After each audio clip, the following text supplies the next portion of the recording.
ఇందిరమ్మ ఇళ్లకు ఇసుక సరఫరాపై ప్రత్యేక మార్గదర్శకాలు.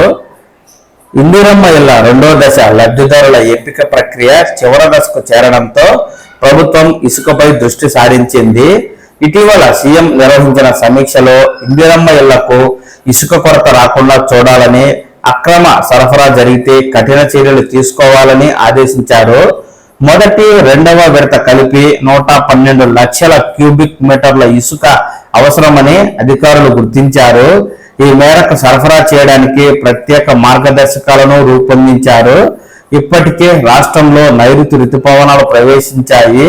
మున్ముందు భారీ వర్షాలు వస్తే వాగులు, నదుల నుంచి ఇసుక తరలింపు కష్టంగా మారుతుంది. ఒక లబ్ధిదారుడికి 25 క్యూబిక్ మీటర్ల ఇసుకను 4 విడతల్లో సరఫరా చేస్తారు. గ్రామ కార్యదర్శి జారీ చేసే ధ్రువపత్రాన్ని తీసుకెళ్లి తహసీల్దార్ కార్యాలయంలో ఇస్తే ఏ వాగు నుంచి ఇసుకను తరలించాలో సూచించి టోకెన్లు ఇస్తారు. వాటి ఆధారంగా లబ్ధిదారుడే ఇసుకను తరలించుకోవాల్సి ఉంటుంది. ప్రభుత్వం రెండో విడతలో 2.28 లక్షల మంది లబ్ధిదారుల జాబితాను సిద్ధం చేసింది. రెండో విడత పనులు ప్రారంభమైతే గ్రేటర్ హైదరాబాద్ మినహాయించి రాష్ట్ర వ్యాప్తంగా 44 లక్షల క్యూబిక్ మీటర్ల ఇసుక తక్షణ అవసరం ఉంటుంది. ఇసుక అందుబాటులో లేని జిల్లాలకు పక్క జిల్లాల నుంచి సరఫరా చేయాలని ప్రభుత్వం నిర్ణయించింది. ఈ మేరకు ఇసుక సరఫరా చేసే ప్రాంతాల జాబితాను అధికారులు తయారు చేశారు.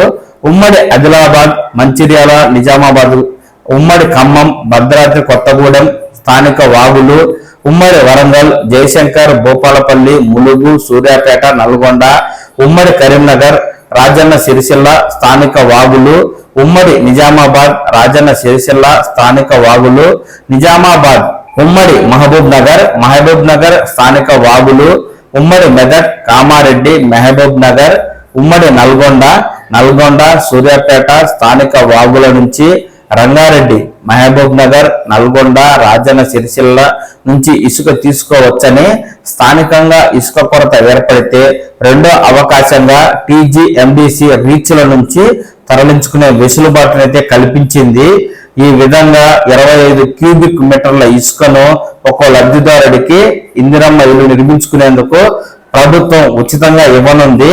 టోకెన్లు ఇచ్చినప్పుడు టోకెన్లు తీసుకున్న లబ్ధిదారులు సంబంధిత ప్రాంతానికి వెళ్లి వారే వాహనాన్ని మాట్లాడుకుని ఉచితంగా ఇసుకను తరలించుకోవచ్చు.